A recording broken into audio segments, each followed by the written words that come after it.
Hey Matt, how you doing? Well, thanks. Uh, Obviously, a lot of speculation as to exactly what's maybe going on at safety right now. Can you contrast and compare Proctor and Hooker and how those guys are playing going into the season? Yeah, I think they both, well, for one, I think they're outstanding players and outstanding young men. I think they've got a little bit different skill set, which I think is a good thing. I think situationally, one skill set versus the other allows us to be, a little bit more multiple where we need to be and play them in some different spots. Again, I think they both played at a high level, and we're counting on those guys in a big way for us this season. Yeah, obviously, last season against Clemson, you guys played more two high safety after being in the one high safety look most of the season. You have a grasp right now about how much that will be incorporated in defense this year as far as the two high looks? Is it going to be more situational, or could it be a greater part of the defense throughout the season? Yeah, I mean, we're really running the same defense. If you look at us, we're really not a split safety team. We played it, dabbled in a little bit here and there in the Clemson game, but even then it was mostly rotational. So we're kind of getting back in the middle field. Sort of if it's not broke, don't fix it. Next up, Bill Rabinowitz with the Columbus Dispatch and Dan Hope on deck. Bill? Yeah, Matt, following Nathan's question, could you just kind of, you said they both have different styles, and could you just kind of describe what each of them brings, Marcus and Josh? Yeah. I think, when I think of Marcus Hooker, I think of a true center fielder. I think of a really rangy player that's instinctive, that has, I would go as far as to say, freakish ball skills. I think he really tracks the ball well and does a great job of going to get it. Runs the alley well for us in the run game. And I think Josh Proctor brings a lot of those same things to the table, but I think with Proctor, he's probably, as far as coverage ability and the ability to go down and play man-to-man or play closer to the box. I think that's, kind of the biggest difference between the two is, again, Hooker's sort of the center fielder, and Proctor is probably, a little more comfortable playing man-to-man and those types of things. But, they both can do both, and they both have done both at a high level. But in my opinion, that's the difference between the two. Marcus obviously had his brother here, and the way you describe him, I mean, sounds a little bit like Malik. I know that's before your time, but how fair a comparison is that? It's kind of unfair in a way because you don't want to be compared to your brother, but how similar are they as players? Well, as you mentioned, Bill, I wasn't here, so I'm kind of just, I lean on a little bit of the film that I've watched of Malik and the stories that I've heard. My understanding is there are a lot of similarities. But, again, I don't, is it unfair to compare him to his brother? I'm not sure. I don't know that I'm the best person to ask to answer that question because I don't have a ton of experience with, watching Malik. Okay. Thanks, Matt. Sure. Next up, Dan Hope with 11 Warriors and Austin Ward on deck. Dan? Hey, Matt, I know that you have the safeties coach title now. What exactly is the dynamic like between you and Kerry in terms of working together in the secondary? Well, I think in the secondary, it's critical that there's not too many voices, and I believe that for quite a long time. I think, if you've got, even if you're trying to say the same thing, just saying something in a slightly different way sometimes can cause confusion. But if, Kerry does a great job, he runs our room and gets everyone on the same page. And, I try to do is assist Kerry as best that I can and give him some opinions and things like that. But I do think it's a great thing that our kids, our players are hearing one voice in the front of the room. And that way there's, again, I think it detracts from the ability to, for there to be confusion. I think everyone's on the same page, and again, Kerry does a great job of running the room and making sure we're organized in that way. So do you guys meet together with cornerbacks and safeties, or do you guys split that up? No, we meet together. Thanks, Matt. Mm-hmm. Next up, Austin Ward with Letterman Row and Joey Kaufman on deck. Austin? Hey, Matt. Hey. I don't think there's ever been any real doubt about the athleticism that Josh brings. And he just hasn't had that chance maybe yet to really show it. What would it take in your mind? What are you hoping to see from him as he tries to get to that next level? I think the big thing for Josh is consistency. I mean, he's got some unbelievable talent and ability and potential. And I've seen him make some outstanding plays. And again, I think the big thing for Josh is showing up every day, being right on all the little things, all the details, and consistently getting it right, not just one day and then take a step back the next. I think we just got to continue to build small victories and put one good day, in front of or behind another. Coach Day mentioned this yesterday, that part of the reason this is so important for you to get it right at safety is that Jordan was so valuable for so long, and that maybe he didn't get the credit that he deserved for that. So, what else are you replacing besides, I guess, the same question as Josh? You're not just replacing athleticism. To take that role, what else is required to play a Jordan Fuller role there? Yeah. Well, I can speak to, for Jordan, I thought about it as highly of Jordan as I've ever thought of any player. Extremely intelligent, very diligent, never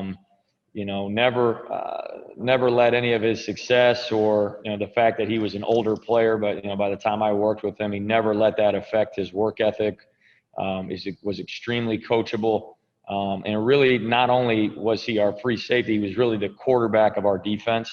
I mean, he really had a handle, and a lot of times he really would see things on the field that we either didn't see or we didn't see as fast as he did. And, when we're out at practice, you try to help the guys out and give them some alerts and things like that based off of formations you see. And when you had Fuller back there, he's giving the alerts before we even saw it as coaches. I mean, he is just a brilliant mind and a guy that worked extremely hard at it. So that's where, again, the consistency comes in. And, that starts, in my opinion, with, knowing your own job through and through so that you don't really ever have to think about where you line up or what your responsibility is.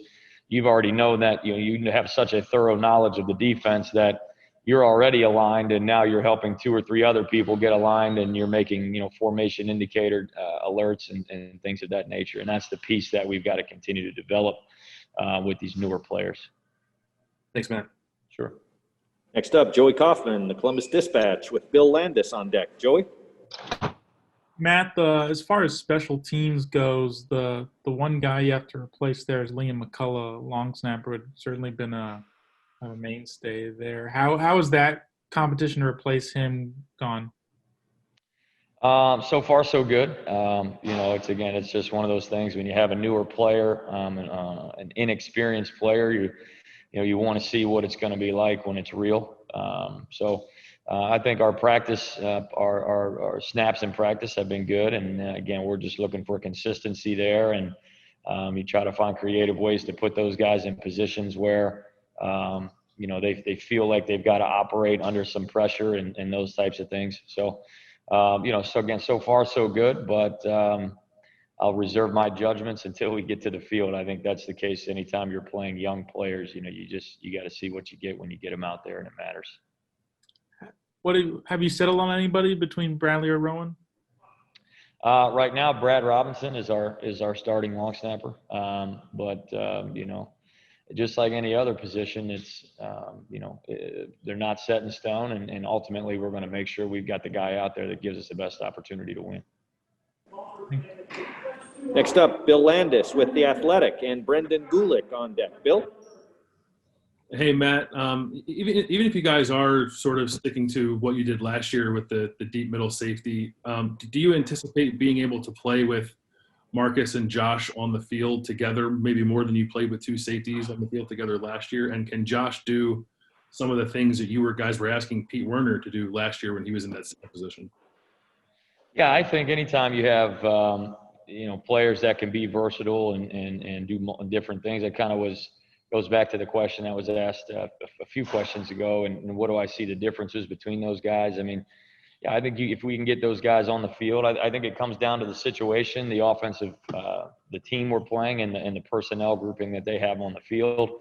If we're, obviously, probably everybody would say, okay, what's the difference between Pete Werner and Josh Proctor? You probably gain a little bit, you gain a little bit more with Pete in the run game than you would with Josh. You probably gain a little bit more in the throw game with Josh than you would with Pete. So some of those things will be situational and based on the offensive personnel that's on the field and what we think we're going to get at that time. And then special teams question, who do you have working at punt returner and kick returner, and what have you thought about what you've seen there so far? Well, we've got a myriad of guys that we're trying to get experience. COVID has really changed the depth, just how you view your roster and things like that. And in the back of your mind these days is always, well, what if something happens in this room and, these three guys can't go. So you try to develop as many guys as you can and have some different guys at position groups and guys from different position groups that can help you at those spots in case, something goes awry. But, it's a lot of the same guys that worked at last year: Garrett Wilson, DeMario McCall. Jackson Smith has done an unbelievable job. He's very natural catching. Cameron Martinez is another guy that's a new guy that we've been working some return game with. X Johnson, obviously Chris Olave. So there's a big cast of characters. Now, who are we going to see out there on Saturdays? I'm not ready to tell you that quite yet. And it'll likely be, not just one guy the whole season. Try to get some different guys some opportunities. Thanks. Next up, Brendan Gulick, Buckeyes Now on Sports Illustrated with Colin Hass-Hill on deck. Brendan? Hey, Matt. Thanks again for taking some time here. Sure. Let's start maybe on a special teams side. Blake Hobbeal's been really consistent. What has most impressed you about the way he's gone about his business? Well, I mean, he really he hones his craft. Again, it's kind of the same conversation as Jordan Fuller. I mean, he's an older guy, been very successful, but he's still very coachable. He still works really, really hard at it. I think one of my favorite qualities about Blake is he's such a good teammate. He watches all the specialists, the snappers, the punters. He's always got feedback for them and things that he thinks that may help them or something that might be worth a try. So Blake's been very steady. We're looking for more of the same, and hopefully he gets an opportunity to show what he can do in some critical situations. You go back to the big kick there at the end of the half against Northwestern last year, and he executed at a high level there. So expect more of the same in that regard. Like to see more consistency from him on his kickoffs. I know he would tell you the same thing. Again, I just think he's done a great job with helping to bring some of the other guys in the specialist room along. I want to ask you a question, too, about sort of your career trajectory and your path so far. As you've built your career here, you've been in a couple of different places, Division III, Division II, and a few different Division I schools. What is unique to you about being at Ohio State? And maybe, obviously, the pandemic has made this a pretty chaotic year, but is there something that you're finding different and better for you in year two at Ohio State than you had last year? Well, just a little bit, for my personally, a level of comfortability here and in every way, I think particularly relationships with the players. And, when you're brand new, it's really hard to coach a player the way that they should be coached without any sort of pre-existing relationship. That player needs to trust you, and you got to find the ins and outs of what really makes that player tick. So just time spent, has been big for me to sort of really get to know our players and to build trust on both sides. And that's been big for me and just a general level of comfortability here and everything, just the way, what to expect on a Tuesday practice during the season, what to expect, on a Friday walkthrough after having a full season of doing it now. And then what's different here compared to maybe some of the other places I've been, I would say the biggest thing is our culture. I think our culture here is elite. Obviously that starts with our head football coach, Coach Day, and that has permeated through the team. I think our leadership, our accountability, again, just our culture and the way our kids respond to things, I think is far different and significantly better than any place I've ever been. Thank you. Sure. Next up, Colin Hass-Hill with 11 Warriors and Tim May on deck. Colin? Hey, Matt, you mentioned that you want to and you plan to play that single high safety often, but you also mentioned, what Jordan Fuller did so well back there. So I just wonder, what have Marcus Hooker and Josh Proctor showed you that make you think that they can take over that role and still allow you to play that same defense. Mm-hmm. Well, again, I think, when it comes to physical talent, I don't think there's any shortage of talent for either one. So it's just a matter of getting those guys enough reps and showing those guys enough film and really just kind of football 101 conversations that, because I don't think, if you ask Jordan Fuller, I don't think he would say that his biggest strength was his athleticism. I mean, he was obviously plenty athletic and made a ton of plays here, but those guys are probably, at least as athletic, if not more, and certainly have the skills. But we all know that that's not, it's not always the fastest guy is the best player. It's not always the guy that jumps the highest or is the tallest or the heaviest that are the best players. It's the guy that's the best at playing the game, and a huge part of that is football IQ. And Jordan's football IQ was through the roof. So I think Josh and Marcus are both very smart, very capable players. But there is no substitute for experience. So we just got to keep finding ways to get these guys, more and more reps and to show them, things to expect. And a lot of it is about understanding, the weaknesses of the coverages and the defenses that you play and how offenses want to attack those coverages. And then what are the tells that the offenses are giving you when they're going to attack, and how do you respond accordingly to make sure that whatever issues that exist within that coverage, we have an answer for, and we're alert to it. And again, that's the thing that Jordan did so well. So, those guys have done a good job, but again, just looking for more consistency from them. So it's, every time we see that formation indicator, we're alerting it and have the appropriate response. And then at cornerback, who has sort of stood out across the field from Sean Wade thus far in your practices? We've had a number of guys. I think some of those young guys have been really good. Legend Cavazos, before he got hurt, did a great job. Ryan Watts has been dinged up a little bit. Ryan Watts, I think, is going to be a special player. The guy that I really like to watch, and he's brand new to playing on the defensive side of the ball, is Cam Martinez. I think he's got the right mentality. Tyreek Johnson's played a bunch of snaps opposite of Sean Wade and played at a really high level. And we're getting back into, Seven Banks and Cameron Brown. Those guys are elite as well. So I think we've got a really good group, and it's just about, again, finding ways to get those guys the reps they need to be ready when it counts. Thanks. Next up, Tim May from the Tim May podcast and Letterman Row, and Pat Murphy on deck. Tim? Thank you very much, Jerry. I was just wondering, Matt, during this, I don't want to call it downtime, but during this purgatory time for you guys in football, have you watched, do you sit and watch NFL and college teams, special teams play it especially, and glean ideas from them? And of course, I'm talking about the watermelon kick that's become famous now, but I just think back to y'all's onside kick, Blake to Chris Olave last year, which seemed to come from Australian rules football. But just how do you sort of keep fresh in terms of what could be possible in that realm? Yeah, I'm honestly, Tim, I'm not ashamed to say I'm a complete football nerd, just a football junkie. I love to watch football, always have. I love to study football, and I've been very fortunate someone mentioned my career trajectory earlier. I've been very fortunate to be here at a relatively young age, and I'm not ashamed to say that I don't know that I've had an original idea yet.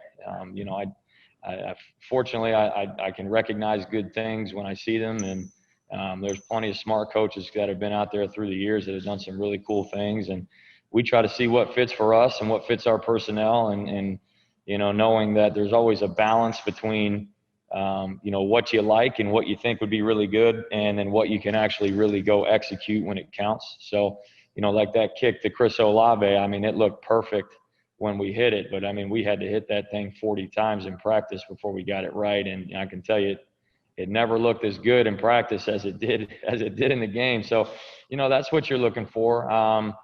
We look for maybe less in scheme ideas and things like that from these games that are being played right now. But the thing that I think we've done a great job with, and again, this stems from Coach Day, but I think we've done a good job of trying to use some of these early games that have been played and identifying a lot of the mistakes, quite frankly. You mentioned the onside kick there, and it was a Cowboys-Falcons game, if I'm not mistaken. And just trying to learn from mistakes and see where, if we can see something on film and get it coached up and talk through the situation and how we want our guys to handle it, then I think that's smart coaching. And again, Yeah. not an original idea from me. That one's from Coach Day. So Yeah, I got you, man. Hey, and one other quickie. You have a nice perspective as you watch your guys, video of your guys, especially from the safety aspect of the Ohio State offense. What has jumped out at you over the last several weeks about this Ohio State offense? Maybe give people a peek behind the curtains of what could be a little different about them. What do you see that just jumps out at you, I guess? well, I think anyone that's been, and obviously with COVID, very few people have been in practice, but anyone that has watched this is you see how electric this receiving core is. And then obviously we have, I think, very talented tight ends as well. And I think the backs have looked great. And we got probably the best returning offensive line in college football. So there's really just so much talent. And then obviously, Heisman Trophy candidate Justin Fields is at the helm. But the big thing is in the pass game, there's just so many weapons at receiver now, and they're all very good. And there ain't one of them that's average. I mean, they are extremely good. It is, again, I've been very fortunate in this profession to be at some good places with some great players, and I've never seen a receiving core that is anywhere even close to resembling the amount of speed and talent that these guys have. And the thing that we've done is we've taken because a lot of these guys are young. We've taken these young guys and developed them. I think Brian Hartline is the best receivers coach in the country.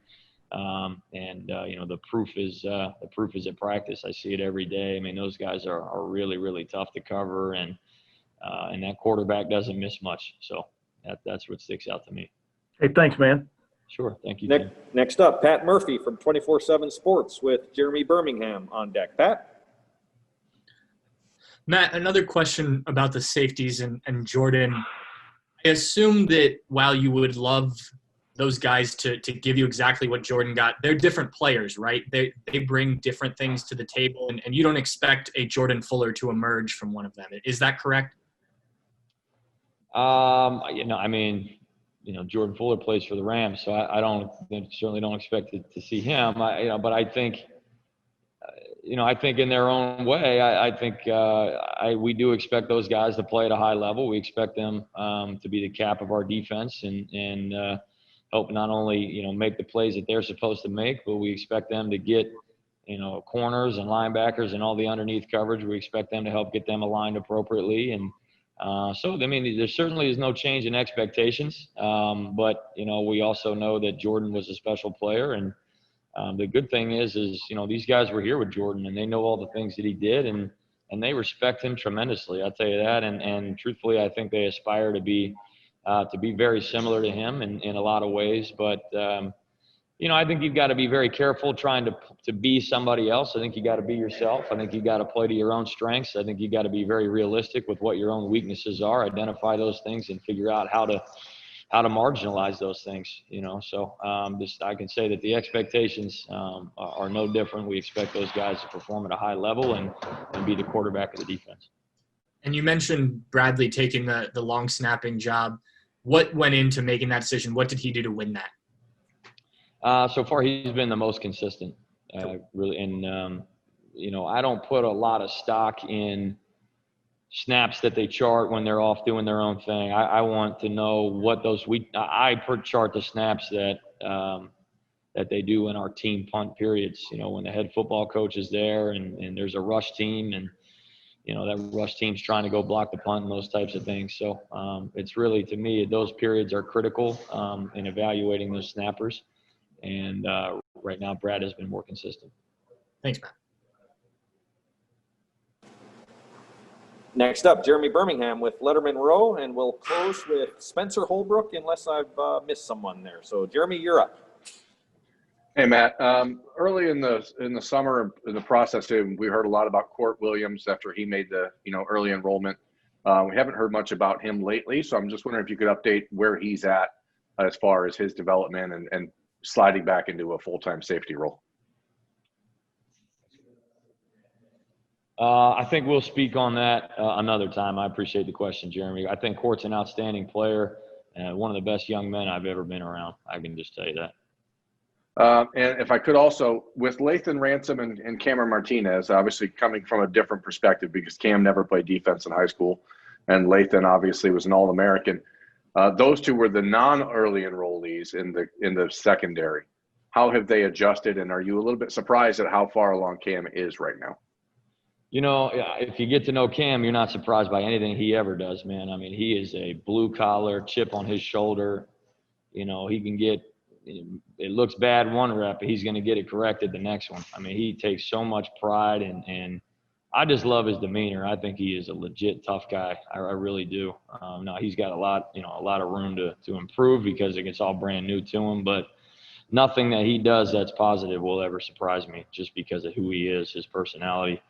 And really the thing that they both have done a great job of is asking for help. You know, they know that they don't know right now, and so they're in here for extra meetings. And, between the two of them, I can't tell you how many Zoom calls and things like that we've done with questions and constant texts, and they'll send me video clips and things like that. So, I think for as talented a group as that young defensive back group is, I think the best thing they have going is they all desire to be great.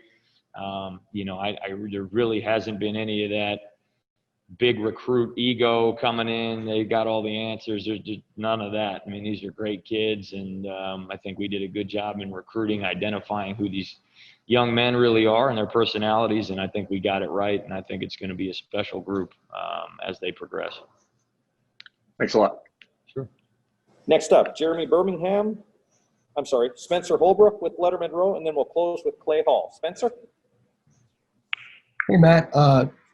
You got 4 wide receivers that are all freshmen coming in, and they seem to all possess different, punt returning skills. What have you seen out of each of those guys that make them different from each other, and how can you kind of utilize them on special teams in different ways?